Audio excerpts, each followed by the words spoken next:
Wesh le gang, le bien naît au plus profond de mon cœur, le vrai dans les jeunes ténèbres de mon entendement. Cette citation des mots de Jean-Paul Sartre m'a fait réfléchir. On dépeint souvent les génies et les artistes comme des personnes torturées et isolées. Et s'il existe des personnes semblant heureuses et ayant accompli des choses intellectuellement, je me suis rendu compte que quand je parle avec mes proches, on fait souvent rimer heureux avec bêtise. Du coup, je prends la question à l'envers et aujourd'hui, entre émotion, ignorance et désillusion, on se demande l'intelligence rend-elle triste? Bienvenue dans ce 3e numéro de l'Antre.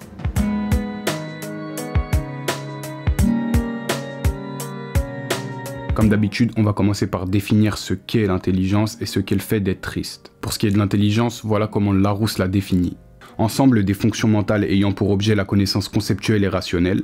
Sinon, on trouve aussi aptitude d'un être humain à s'adapter à une situation, à choisir des moyens d'action en fonction de circonstances, ou encore capacité de saisir une chose par la pensée.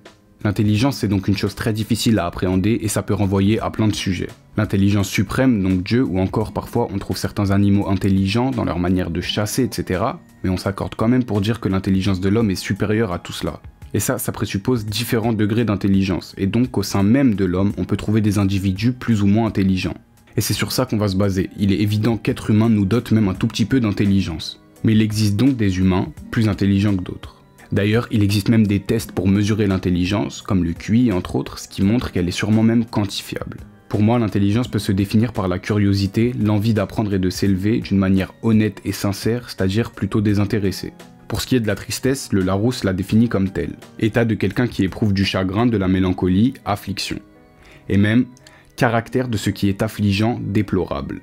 La tristesse est donc un état mental qui peut entraîner remise en question, baisse de motivation et une réelle douleur.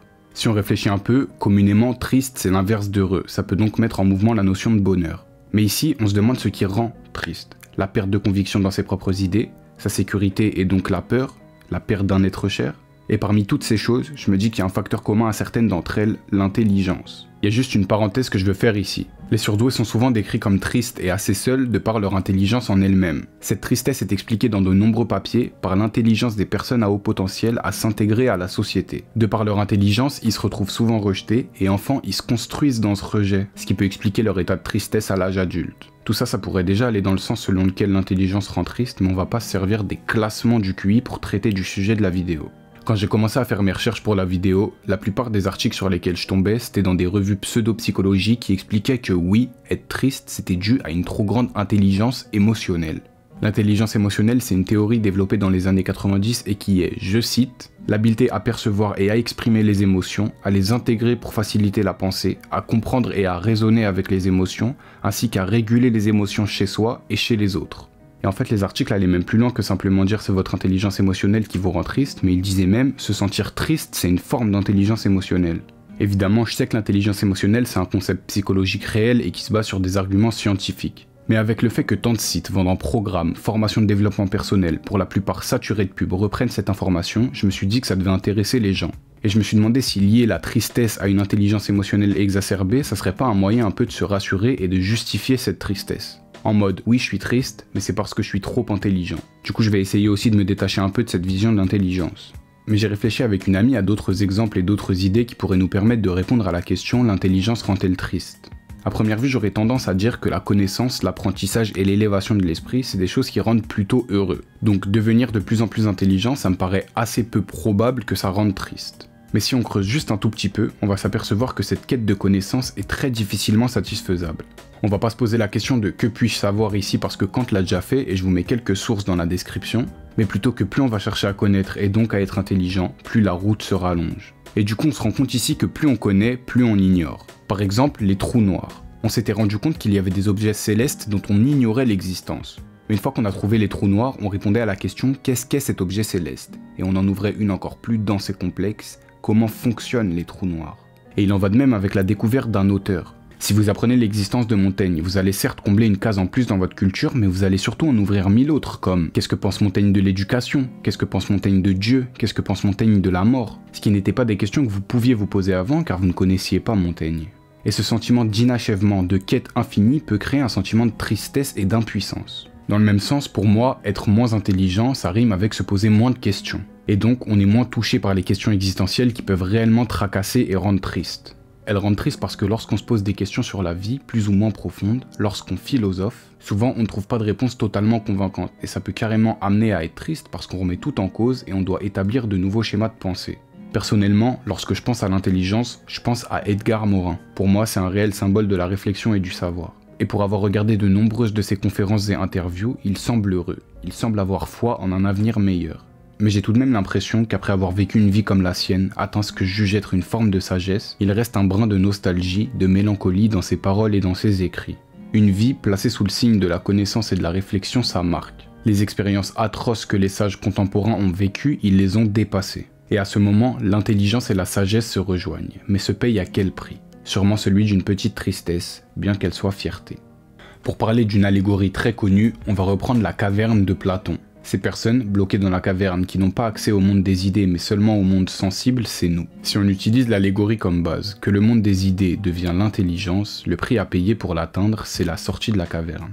L'accès à l'intelligence se fait au prix de la naïveté et de l'innocence. Il faut s'affranchir de l'illusion dans laquelle on se complaît pour être confronté à la réalité des choses. Évidemment, c'est pas tout à fait ce que Platon voulait dire avec l'allégorie de la caverne dans le livre 7 de la République, mais je trouvais ça intéressant de le prendre sous cet angle, du coup j'ai pris une petite liberté. Mais si vous savez pas en quoi consiste l'allégorie de la caverne, vous trouverez tout ce qu'il faut en description. Une autre face intéressante que j'ai trouvée, c'est Bergson qui nous la présente. Bergson, c'est un philosophe français du 19e-20e siècle qui a beaucoup travaillé sur la religion, la morale et la psychologie. Il nous dit « L'intelligence est caractérisée par une incompréhension naturelle de la vie ».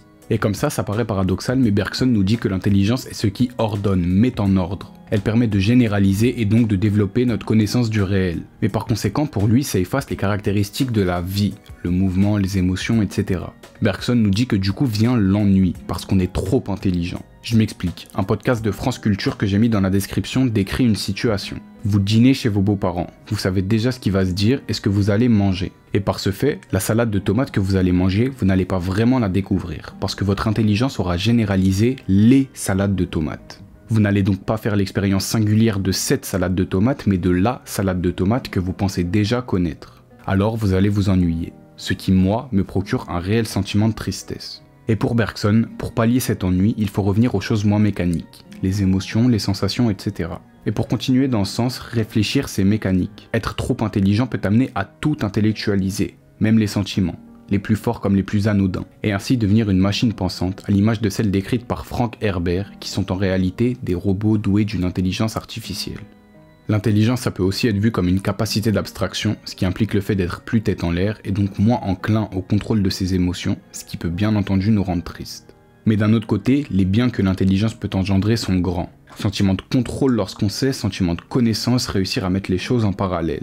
L'apprentissage des théories et de la pratique fait grandir, permet de se sortir de situations compliquées et de prendre les problèmes sous différents angles. De la même façon, dans les situations les plus désespérées et stressantes, on trouve des solutions grâce à notre intelligence. Par contre, la tristesse a plutôt tendance à inhiber nos capacités de réflexion et donc à amoindrir nos chances de sortir de toutes sortes de situations.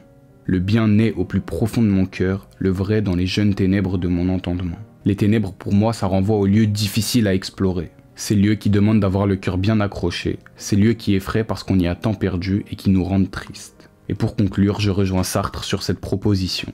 Pour atteindre le vrai, qui est pour moi le but de l'intelligence, il faut plonger dans ces ténèbres, ce qui nous rend nécessairement tristes. Il existe quelques contre-exemples de personnes que je trouve personnellement brillantes et qui paraissent heureuses, mais ça implique souvent plus l'idée de réussite que d'intelligence en elle-même. Et vous, c'est quoi vos critères de l'intelligence? Vous vous sentez heureux, intelligent, triste, bête? Pensez à examiner vos pensées, posez-vous les bonnes questions et prenez rien pour acquis. Merci d'avoir regardé celle-ci, on s'attrape bientôt pour une nouvelle vidéo. C'était un plaisir la MIF. Peace.